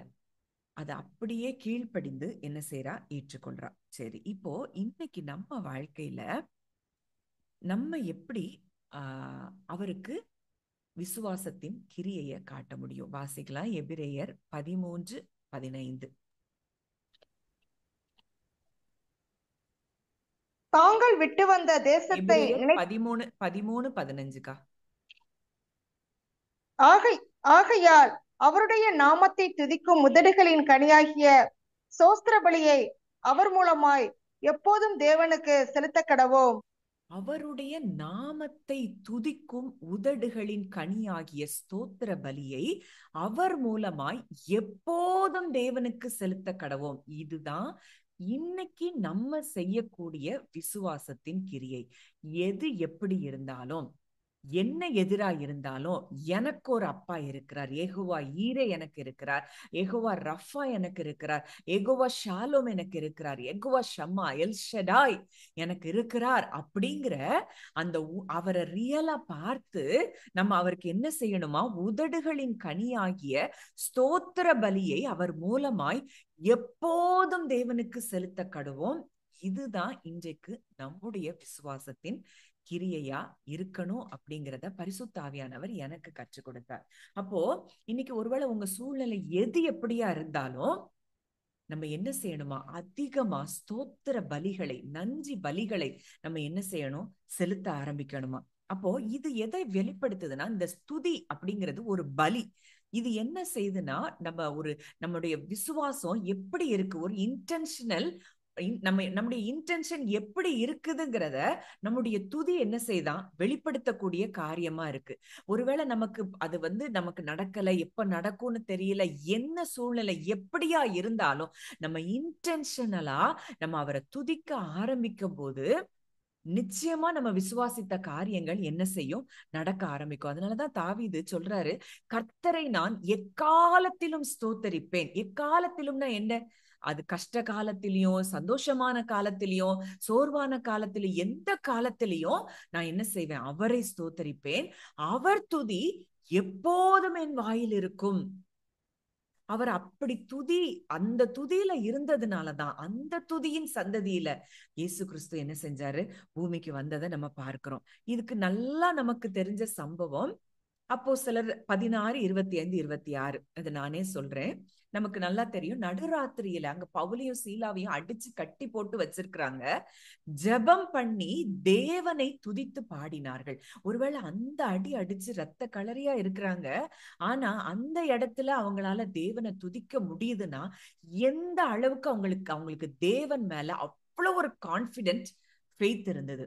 அதனாலதான் பவுல் சொல்ற, நான் விசுவாசித்திருக்கிறவர் இன்னார் என்று அறிந்திருக்கிறேன். இன்னைக்கு நமக்கு தெரியல, அதனால நம்ம என்ன செய்யறோம், பயப்படுறோம், சோர்ந்து போறோம். இது இப்படி ஆயிருமா, அது அப்படி ஆயிருமா, இந்த காரியம் எப்படி முடியும் அப்படின்னு சொல்லியெல்லாம் நம்ம என்ன செய்யறோம், பயப்படுறோம். ஆனா அவர் சொல்றாரு, நான் யார விசுவாசிக்கிறேன் அது எனக்கு தெரியும். அடுத்து அங்க காவலில் வைக்கப்பட்டிருந்தவங்க எல்லாரும் அவங்க துதித்து பாடினதை கேட்டுட்டு இருக்கிறாங்க. சடுதியிலே சடனா என்ன நடக்கு, சிறைச்சாலையின் அஸ்திபாரங்கள் அசையும்படியாக பூமி மிகவும் அதிர்ந்தது. அதாவது இவங்க துதி பாடுற நேரம் இவங்களுக்கு எதுவுமே ஃபேவரபிளா இல்லை. இந்த ஃபேவரபிளா இல்லாத சூழ்நிலையில எப்போ நம்ம துதி பலிகளை, ஒருவேளை அது பெயினா கூட இருக்கலாம், வலியா தான் இருக்கும், ஆனா அந்த இடத்துல கூட என் தேவன் நல்லவர், என் தேவன் பெரியவர், என் தேவன் சர்வ வல்லமை உள்ளவர்னு சொல்லி அவரை நம்ம பெரிதாய் பார்த்து அவரை துதிக்கிற அந்த நேரத்துல அங்க என்ன செய்யுது, அஸ்திபாரங்கள் அசைது, பூமி கதவுகள் எல்லாம் திறக்குது, கட்டுகள் என்ன செய்யுது, களைஞ்சு போகுது. நம்ம இன்னைக்கு சூழ்நிலை நமக்கு சாதகமா இருக்கும்போது நம்ம ஆராதிக்கிறோம் அப்படிங்கிறது, அது அது அந்த ஆராதனையில, அந்த ஆராதனையை விட சூழ்நிலைகள் எதிரா இருக்கும்போது நம் தேவன் எப்படிப்பட்டவர், நம் தேவன் எவ்வளவு நல்லவர், எவ்வளவு பெரியவர்னு ஆராதிக்கிற அந்த ஆராதனை அது பயங்கர பவர்ஃபுல்லான ஆராதனையா இருக்கிறத நம்ம பார்க்கிறோம். அடுத்ததான் நம்ம பார்க்கும்போது 2 நாளாகமம் 20, 21, 22ல அங்க யோசபாத்தினுடைய கதை நமக்கு நல்லா தெரிஞ்சது, நிறைய நேரம் நம்மளே தியானிச்சிருக்கிறோம். அங்கேயும் அவர் என்ன செய்யறாரு, சூழ்நிலைகள் எதிராதான் இருக்கு, ஆனா வார்த்தை வந்துருச்சு. இன்னைக்கு நம்ம இங்க எல்லாருக்குமே ஒருவேளை சூழ்நிலைகள் எதிரா இருக்கும், ஆனா வாக்கு தத்தத்தை தேவன் அதுக்கு முன்பதாகவே தந்திருப்பார். இங்க யோசபாத் ராஜாக்கு சூழ்நிலை எதிரா இருக்கு, ஆனா வாக்கு தத்தம் வந்துருச்சு, இந்த யுத்தத்தை பண்ணுகிறவர்கள் நீங்கள் அல்ல, கர்த்தர் உங்களுக்காக யுத்தம் பண்ணுவார், நீங்கள் சும்மா இருப்பீர்கள். இந்த வாக்கு தத்தம் வந்த உடனே அந்த யோசபாத்துக்கு அடுத்த நிமிஷம் அவருக்கு என்ன போயிருச்சு, பயம் போயிருச்சு. இனி நான் ஏன் பயப்படணும்னு சொல்லி அந்த இடத்துல அவர் என்ன செய்யறாரு, பாடகர்களை நிறுத்துறாரு. ஒரு யுத்தத்துக்கு முதல்ல போய் பாடகர்களை நிறுத்தின ராஜானா அது நிச்சயம் யோசபாத்தா தான் இருக்க முடியும். ஒருவேளை மற்ற பேர் பார்வையில அது ரொம்ப அற்பமா கேலித்தனமா கூட இருந்திருக்க கூடும், அவர் அதை பத்தி எல்லாம் கவலையே படல. ஏன்னா என் தேவன் யாருன்னு எனக்கு தெரியும், அவர் வார்த்தைக்கு உண்மையுள்ளவர், அவர் சொல் தவறாதவர், அவர் பொய்யுரையாத தேவன், நிச்சயம் எனக்காக அவர் யுத்தம் பண்ணுவார், இனி நான் யுத்தம் பண்ண வேண்டியது இல்லைன்னு சொல்லி அங்க பாடுகிறதற்கு அவர் பாடகர்களை நிறுத்துறாரு. அங்க பாடி துதி செய்ய தொடங்கின போது அங்க இருந்த அம்மோன் புத்திரர், மோவாபியர், சேயீர் மலை தேசத்தார் ஒருவருக்கொருவர் விரோதமாய் ஒருவரை கர்த்தர் எழும்ப பண்ணினதனால் அவர்கள் வெட்டுண்டு விழுந்தார். அவங்க எதிரா வந்த அத்தனை பேரும் என்ன செஞ்சிட்டாங்க, மடிஞ்சு போனதை நம்ம பார்க்கிறோம். இன்னைக்கு உங்க வாழ்க்கையில, இன்னைக்கு நம்ம நல்லா தெரியும் மனிதர்கள் நமக்கு யாரும் எதிரிகள் கிடையாது. இன்றைக்கு உங்க வாழ்க்கையின் சூழ்நிலைகள் எதெல்லாம் எதிரா இருக்கு, உங்க விசுவாசத்தின் கிரியையா இன்னைக்கு நம்ம வெளிப்படுத்த வேண்டியது என்னன்னா சந்தோஷமும் துதியும். என் அப்பா இருக்கிறாரு, அவர் செய்வார், அவர் நிச்சயமா எனக்கு இந்த காரியத்துல எனக்கு துணை நிற்கிறார். யோசேப்புக்கு செய்யலையா? எல்லாமே வாழ்க்கையில தரிசனத்துக்கு பிறகு எதிராதான் இருக்குது. அண்ணன்மாரால அங்க குழிக்குள்ள போடப்படுறான், அப்புறம் எகிப்து தேசத்துல அடிமையா விற்கப்படுறான், அங்க போத்திபார் வீட்டுல கஷ்டம், அங்க பொய்யான குற்றச்சாட்டு, சிறைச்சாலையில அங்க பானபாத்திரக்காரனுடைய தயவு கிடைக்கும்னு பாக்குற, எல்லாம் எதிரா இருக்கு. ஆனா அவர் சொன்ன வார்த்தை அங்க நிறைவேறாம போகல. தாவீது அப்படிதான். தாவீது எல்லாராலையும் அற்பமா எண்ணப்பட்டவன், ஆனா துதிச்சுட்டே இருந்த தாவீதனுடைய வாழ்க்கையில உயர்வுக்கு மேல உயர்வு தான் வந்ததே தவிர அங்க எங்கேயும் தாவீது குறைஞ்சு போனதை நம்ம பார்க்கல. எந்த சூழ்நிலையிலும் அவர் என்ன செய்யறாரு, சந்தோஷமாகவும் துதிக்கவும் அவர் கற்றுக்கொண்டதை நம்ம பார்க்கிறோம். அதனாலதான் ஆபகுக் 3ல நம்ம பார்க்கிறோம் 17, 18ல, அத்திமரம் துளிர் விடாமல் போனாலும், திராட்சை செடிகளில் பழம் உண்டாகாமல் போனாலும், ஒலிவ மரத்தின் பலன் அற்று போனாலும், வயல்கள் தானியத்தை விளைவிவாமல் போனாலும், கிடையில் ஆட்டு மந்தைகள் முதலற்று போனாலும், தொழுவத்திலே மாடு இல்லாமல் போனாலும், நான் கர்த்தருக்குள் மகிழ்ச்சியாயிருப்பேன், என் ரட்சிப்பின் தேவனுக்குள் களி கூறுவேன். இன்னைக்கு இந்த இடத்துக்கு நம்ம எத்தனை பேர் வந்திருக்கிறோம்? என்னவா இருக்கட்டும், என் அப்பா இருக்கிறார், என் அப்பா இருக்கிறார், என் அப்பா செஞ்சு முடிச்சிருக்கிறார், சிலுவையில இந்த காரியத்தை என் அப்பா சிலுவையில முடித்திருக்கிறார், இதுதான் என் வாழ்க்கையில நடக்கும், ஏகோவா ஈரே, இந்த குறைவை என் தேவன் பார்த்து கொள்ளுவார், அவர் பார்த்து கொள்ளுவார், நான் அவர்கிட்ட விடுறேன் அப்படின்னு சொல்லிட்டு நம்ம விசுவாசத்தின் கிரியையாய் நம்ம துதியையும் சந்தோஷத்தையும் நமக்குள்ள இருந்து வெளிப்படுத்த ஆரம்பிக்கும் போது நம்ம வாழ்க்கையில நிச்சயமாய் நம்ம எதிர்பார்த்திருந்த காரியங்களுக்கு மேலாக அவர் நன்மைகளை செய்ய அவர் வல்லவராய் இருக்கிறார். ஏன்னா வசனம் சொல்லுது, இஸ்ரவேலின் துதிகளுக்குள் வாசமாய் இருக்கிற தேவரீரே பரிசுத்தர். அப்ப அவர் என்ன செய்யறாரா, துதிகள்ல வாசமா இருக்கிறாரா. ஒரு சின்ன பிள்ளை போல, அததான் நம்ம சங்கீதம் 8:2 பார்க்கிறோம். தேவரீர் குழந்தைகள் பாலகர் வாயினால் என்ன பலன் உண்டு பண்ணினீர், சத்துருவையும் பழிகாரனையும் அடக்கி போட. அப்ப சத்ரு அடங்கி போகணும், பழிகாரன் அடங்கி போகணும் அப்படின்னா நம்ம வாயில கர்த்தரை உயர்த்துகிற துதி இருக்கணும். அதனாலதான் 1 தெசலோனிக்கேயர் 5 பார்க்கிறோம், எப்பொழுதும் சந்தோஷமா இருங்கள். ஏன் இந்த சந்தோஷத்துல குறைவு வருதுன்னா, நம்ம தேவனை குறித்த அறிவுல நம்ம குறைவா இருக்கிறோம். நம்ம அப்பா யாருன்னு நமக்கு தெரியாததுனால நம்ம என்ன செய்யறோம், அந்த குறைவுகளுக்குள்ள இருக்கிறோம். இன்னைக்கு நம்ம அப்பா யாரு அப்படிங்கிறத நம்ம இத்தனை வாரங்கள் எவ்வளவோ நம்ம தியானிச்சு பார்த்திருக்கிறோம். அந்த அப்பாவை உங்க மைண்ட்ல கொண்டு வாங்க. அந்த அப்பாவை பாருங்க. அவர் ஒரு நாள் உங்களை கைவிடுகிற தேவன் கிடையாது. நன்மையான ஈவுகளையும் பூரணமான வரங்களையும் அவர் பரத்திலிருந்து நமக்கு கொடுக்கிற தேவன். அவரிடத்துல யாதொரு மாறுதலும் வேற்றுமையின் நிழலும் இல்லை. நம்ம அனுபவிக்கிறதற்கு சகலவிதமான நன்மைகளையும் சம்பூரணமாய் கொடுக்கிற தேவன். என் பிள்ளை இன்னைக்கு நம்ம பிள்ளைகள் நல்லா இருக்கணும்னு எவ்வளவு தூரம் நம்ம பிரயாசப்படுறோம். நம்ம கஷ்டப்பட்டாலும் பரவாயில்ல, நம்ம பிள்ளை நல்லா இருக்கணும், நம்ம பிள்ளை நமக்கு மேல நல்லா படிச்சு உயரணும், நம்ம பிள்ளை நமக்கு மேல நல்லா சம்பாதிக்கணும், பிள்ளைங்க நல்லா இருக்கணும், அவங்க லைஃப் நல்லா இருக்கணும்னு சொல்லி நம்ம உலகத்தில் இருக்கிற பொல்லாத மனிதர்களாகிய நம்ம அப்படி நினைக்கும் போது, இன்னைக்கு நம்முடைய பரம தகப்பன், நம்மை படைத்த தகப்பன் நம்மளை எவ்வளவு தூரம் நேசிச்சு நமக்காக எவ்வளவு காரியங்களை அவர் ஆயத்தப்படுத்தி வச்சிருக்கிறார். இன்னைக்கு அதை சுதந்திரிக்கிற இடத்துலதான் நம்ம இருக்கிறோம். ஆனா பல நேரங்கள்ல நம்ம சுதந்திரிக்க முடியாம போறதுக்கு காரணம் அவரை தவறாய் புரிந்து கொள்றதுனாலதான். இன்னைக்கு நம்ம அப்பா யாருங்கிறத நம்ம அறிந்து விசுவாசத்தின் கிரியையாகிய அந்த துதியையும் சந்தோஷத்தையும் நம்ம வாழ்க்கையில வெளிப்படுத்தும் போது நிச்சயமா நம்மையும் ஆபிரகாமை எப்படி சிநேகிதனா பார்த்தாரோ, இன்னைக்கு நம்ம பிள்ளைங்கிற ஸ்தானத்துக்கு வந்துட்டோம், குமாரன் குமாரத்திங்கிற ஸ்தானத்துக்கு வந்துட்டோம். அதுக்கு மேல அவர் நம்ம கிட்ட மறைக்காத காரியமே எதுவும் இல்லைங்கிற அளவுக்கு நம்ம கிட்ட அத்தனை காரியங்களையும் அவர் வெளிப்படுத்தி நமக்கு எந்த குறைவும் இல்லாமல் நம் வாழ்க்கையில நம்மை நடத்த அவர் போதுமானவராய் இருக்கிறார். இன்னையில இருந்து நம்ம எல்லாருமே நம்ம பிராக்டிஸ் பண்ணுவோம். சூழ்நிலைகளை பார்க்க வேண்டாம். அங்க ஆபகுக் சொன்ன மாதிரி எது இருந்தாலும் சரி இல்லைனாலும் சரி, நான் கர்த்தருக்குள் மகிழ்ச்சியா இருப்பேன், என் ரட்சிப்பின் தேவனுக்குள் களி கூறுவேன். அவர்தான் ரட்சிப்பின் தேவன். அந்த தேவனுக்குள்ள நான் களி கூறுவேன். அந்த ரட்சிப்புங்கிற வார்த்தைக்குள்ளேயே எல்லா பிளஸ்ஸிங்கும் என்ன செய்து அடங்கி இருக்குது. அந்த தேவனுக்குள்ள நான் களி கூறுவேன் அப்படிங்கிற அந்த ஆழமான ஒரு அன்புலையும் சந்தோஷத்திலையும் துதியிலையும் நம்ம வரும்போது நிச்சயமாய் நம்ம என்ன செய்வோம், நம்ம வாக்குத்தத்தங்கள் அத்தனையும் சுதந்திரித்து கொள்ள முடியும். ஏன்னா அந்த துதிகள்ல அவரே வாசம் பண்றாராம்.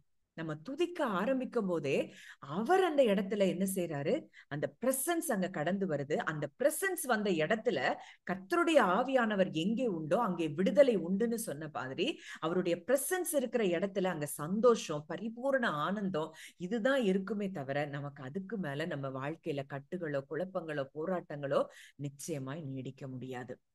இந்த காரியங்களை நம்ம வாழ்க்கையில நம்ம பிராக்டிஸ் பண்ணுவோம். இன்னும் நம்ம ஆழமா ஒவ்வொரு வாரமும் கர்த்தர் நம்ம கூட இடைப்படுகிற அந்த வார்த்தைகளுக்கு நம்ம கீழ்ப்படிவோம். விசுவாசத்தின் கிரியையா நம்ம கீழ்ப்படிதலை, இந்த வார்த்தை இன்றைக்கு நம்ம கூட பேசி இருக்கிறார், இந்த வார்த்தைக்கு நம்ம கீழ்ப்படிஞ்சு நம்ம துதித்து எப்பவும் அவருக்குள்ள சந்தோஷமா இருந்து அந்த இடத்துக்கு நம்ம வரும்போது, அதனாலதான் நம்ம அதை சொல்லலன்னு நினைக்கிறேன். எப்பொழுதும் சந்தோஷமா இருங்கள், இடைவிடாமல் ஜெபம் பண்ணுங்கள், எல்லாவற்றிலேயும் ஸ்தோத்திரம் செய்யுங்கள்.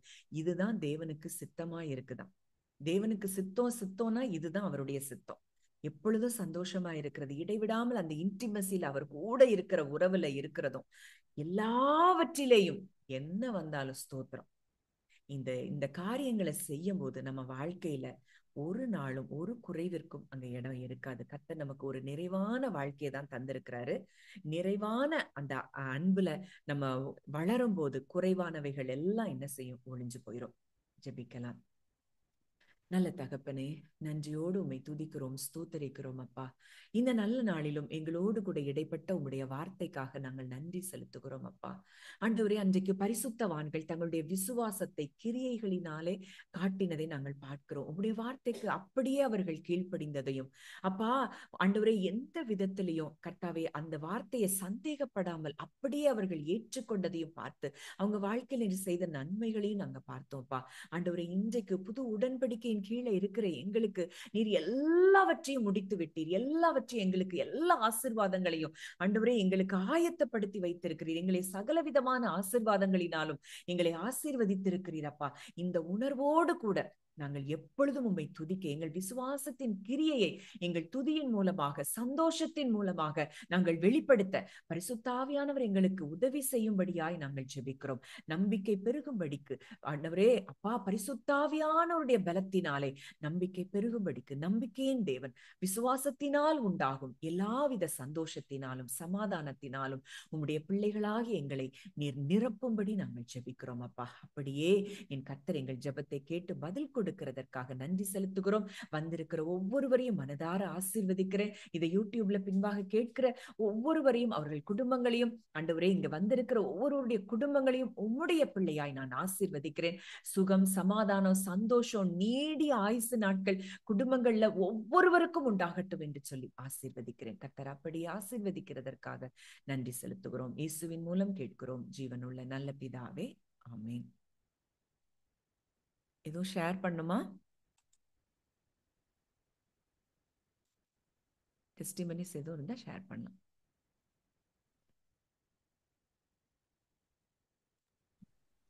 சிஸ்டர், இந்த வாணியோட குழந்தைக்காக ஜெபிக்கிறதுக்கு ஒரு 1 மந்த் முன்னாடி சொல்லியிருந்தேன். ஆமா. நான் சுகுணா பேசுறேன் சிஸ்டர். ம், அவங்க குழந்தைக்கு வந்து போன 2 வீக்ஸ்க்கு முன்னாடி ஒரு ஃபீவர் வந்துச்சு. ம், அது வந்து சரியாக இல்லாம இருந்தது. அதனால ஹாஸ்பிட்டல் அட்மிட் பண்ணி பார்க்க வேண்டிய சூழ்நிலை வந்துச்சு. அந்த ம், டைம்ல வந்து அவங்க வந்து நிமோனியான்னு சொல்லி ராங்கா டயக்னைஸ் பண்ணி அதுக்குரிய இன்ஜெக்ஷன்ஸ் கொடுத்தாங்க. 4 டோஸ் கொடுத்த பிறகு அதுக்கப்புறம் வந்து சொல்லியிருக்காங்க, இல்லை குழந்தைக்கு நிமோனியா இல்லை, நார்மல் தான் அப்படின்னு சொல்லியிருக்காங்க. அப்புறம் அந்த குழந்தை 4 மாசம் கம்ப்ளீட் ஆயிட்டு தலை அந்த குப்புறப்படுக்கிறது இல்லை, குப்புறப்படுத்து தலையை தூக்கி பார்க்கும் இல்லையா, அந்த இதுல இந்த முடியல. 4 மந்த்ஸ் முடிஞ்சிருச்சு. அவங்க கொஞ்சம் இதா இருந்ததுனால இன்னும் அதை செய்யலை. உடனே வந்து எப்பயும் 4 மாசத்துல கம்ப்ளீட்டா குழந்தைங்க எல்லாம் குப்புறப்படுத்து நல்லா தலையை தூக்கி பார்க்கும். இந்த குழந்தைக்கு ஏதோ பலவீனம் இருக்கு, பிரெயின் ஸ்கேன் பண்ணி பார்க்கணும்னு சொல்லிட்டு எம்ஆர்ஐ ஸ்கேன் பண்ணி பார்த்துருக்காங்க. அதுலயும் ஒரு குறையும் இல்லை. குழந்தை நல்லா சிரிக்குது, நல்லா ரெஸ்பாண்ட் பண்ணுது, கூப்பிட்டா பார்க்குது, எல்லாம் செய்யுது. அதனால அது ஒன்றும் இல்லைன்னு சொல்லி கர்த்தர் கிருபை செய்திருக்கிறார். கர்த்தருடைய நாம மகிமைப்படுவதாக. ஆனா இன்னும் குழந்தை குப்புறப்படுத்து ஆண்டவர் மகிமைப்படுத்தணும். அந்த காரியத்துக்காக ஜெபம் நீங்க பண்ணிக்கோங்க. நன்றி அடுத்து சொல்லுங்கக்கா. அவ்வளவுதான். சரி சார். குப்புறப்படுத்திட்டான், அவன் நார்மல் ஆயிட்டான். சரியா? ஓகே ஓகே ஆமா. சார். ஓகே. நீங்க துதிக்க அப்புறம் ஆரம்பிங்க. சொல்லுங்க. இன்னொரு ப்ரேயர் பாயிண்ட். ம், இந்த என்னோட கணவரோட ஒர்க் பண்ணவர், அவர் ரிட்டையர் ஆயிட்டாரு, வயசானவர் தான்.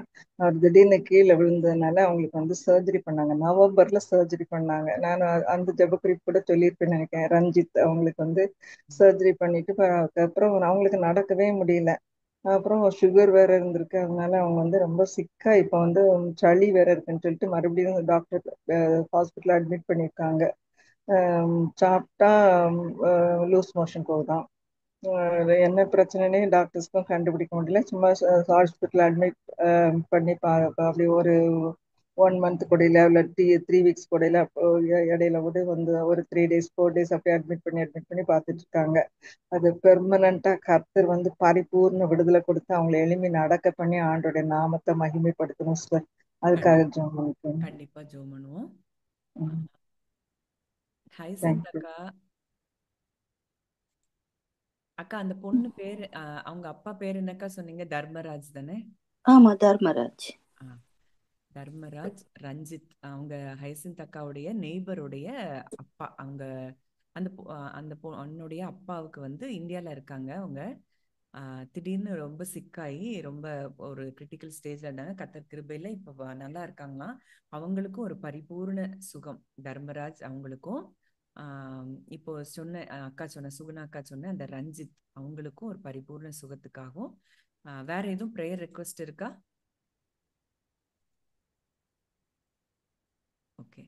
இவங்களுக்காக யாராவது ஒருத்தர் ப்ரேயர் பண்ணலாம்.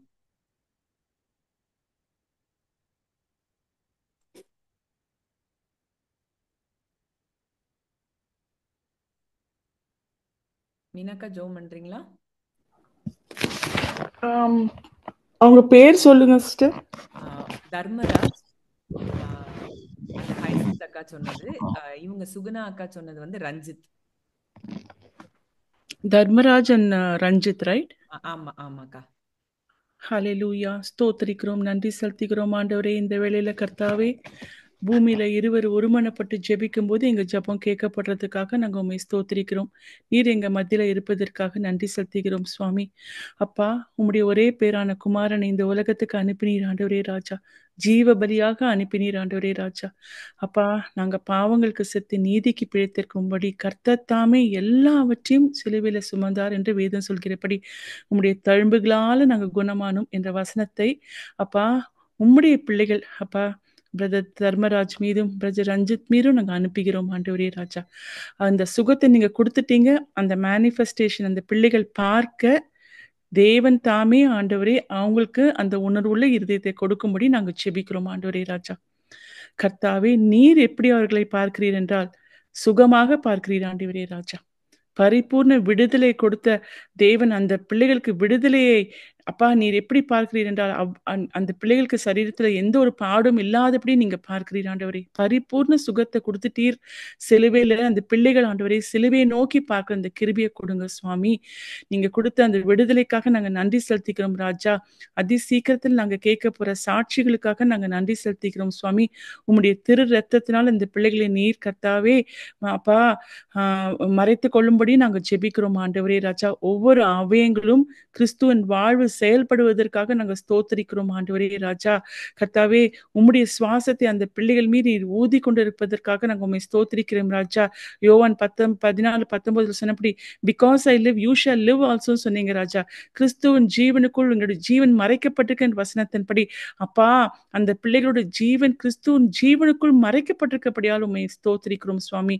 எந்த தீங்கும் வாதையும் அணுகாதபடி கர்த்தர் வேலி போட்டு நீ பாதுகாத்து கொண்டிருக்கிற ராஜா. அந்த விசுவாசம் அந்த பிள்ளைகளுக்கு இருக்க விசுவாசத்தை நீ அதிகரித்து கொடுக்கும்படி நாங்க ஜெபிக்கிறோம் ஆண்டவரே ராஜா. இன்னும் ஆண்டவரே இந்த கால்ல வந்திருக்க ஒவ்வொரு பிள்ளைகளும் உடைய சமூகத்துல வைக்கிறோம் ஆண்டவரே. சொல்ல முடியாத காரியங்கள் இருக்கலாம் ஆண்டவரே ராஜா. ஆண்டவரே, யாரா இருந்தாலும் சரி சுவாமி கர்த்தாவே அப்பா அவங்களுடைய விருப்பங்கள், அவங்களுடைய வாஞ்சைகள், அவங்களுடைய அப்பா அவங்களுடைய எல்லா பாடுகள் எல்லாத்தையும் நீர் அறிந்திருக்கேன். நீங்க சொல்லியிருக்கீங்க சுவாமி, நான் உங்களை விசாரிக்கிறபடியால் உங்க கவலையெல்லாம் என் மீது வைத்திருங்க சொல்லியிருக்கீங்க. யார் ஆண்டவரே சொல்லுவாங்க? நீர் ஜீவனுள்ள தேவன் சுவாமி. நீர் எவ்வளவு அன்பு ராஜா. அப்பா, வருத்தப்பட்டு பாரம் சுமக்கிற என்னிடத்தில் வாருங்கள் சொன்ன தேவனாட்சி ஆண்டவரே. ஒவ்வொரு பிள்ளைகளும் ஆண்டவரே ராஜா நாங்க ஒப்பு கொடுத்து நாங்க ஜெபிக்கிறோம் ஆண்டவரே.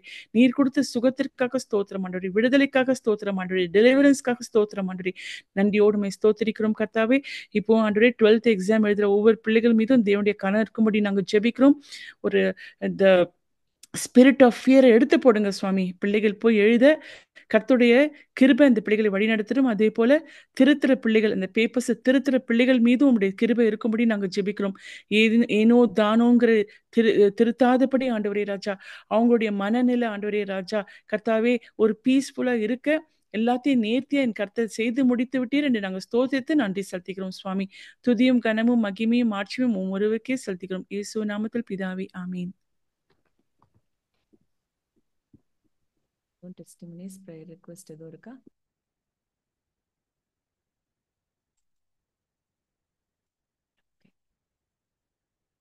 தேங்க்யூ. ப்ரேயர் செஷன்ல மீட் பண்ணுவோம். சாரி, பிரைஸ் லார்ட் சிஸ்டர், நான் ஜெயா பேசுறேன். சொல்லுங்கக்கா.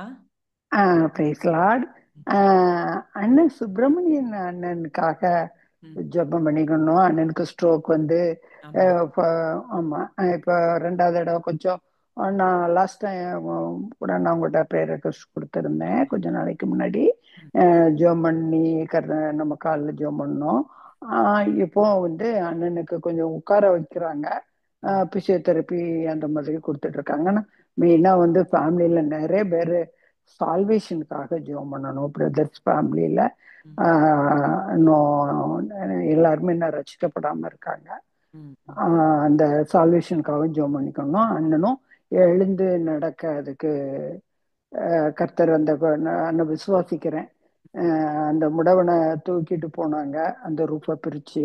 ஆனா அவங்க அவர் முடவன் விசுவாசிச்சாரோ இல்லையோ, தூக்கிட்டு போனவங்க விசுவாசிச்சு இந்த ரூஃபை விட்டு இறக்குறப்ப கர்த்தர் எப்படி விடுதலை கொடுத்து படுக்கையை எடுத்துக்கொண்டு நடந்து போனான் அப்படின்னு நம்ம வேதத்துல நம்ம பாக்குறோம்.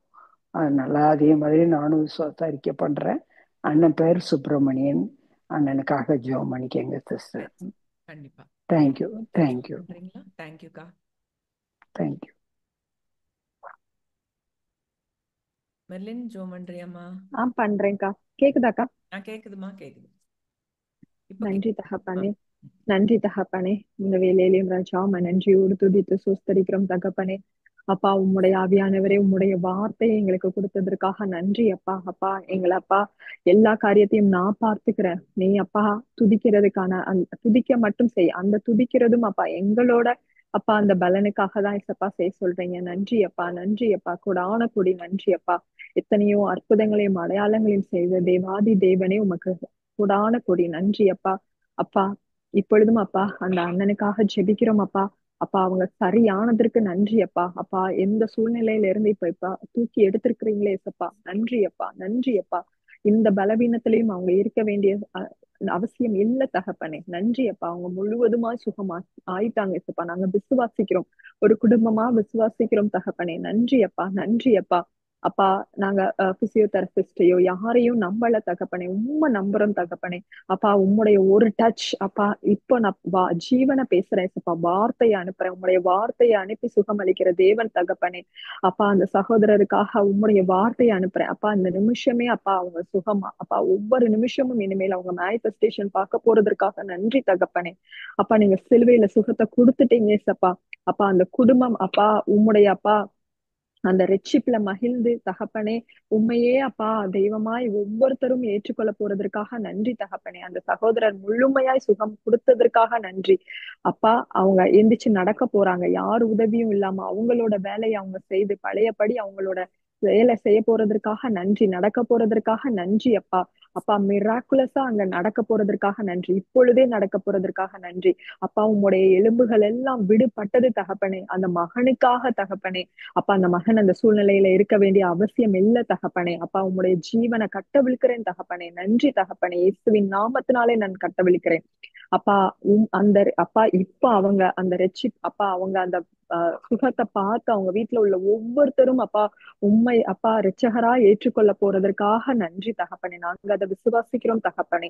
நன்றி அப்பா, நன்றி அப்பா. அப்பா, அந்த சகோதரி அந்த சகோதரருக்காக கேக்குறாங்க, அந்த விசுவாசம் உமக்கு தெரியும் தகப்பனே. அப்பொழுதே அவங்க சுகம் ஆயிட்டாங்க தகப்பனே. நன்றி அப்பா, தேங்க்யூப்பா, தேங்க்யூப்பா. அந்த பிரதர் சுகமானதற்காக நன்றி, தேங்க்யூப்பா. இயேசுவின் மூலமாய் வேண்டிக் கொள்கிறேன் ஜீவனுள்ள பிதாவே, ஆமென். prayer request.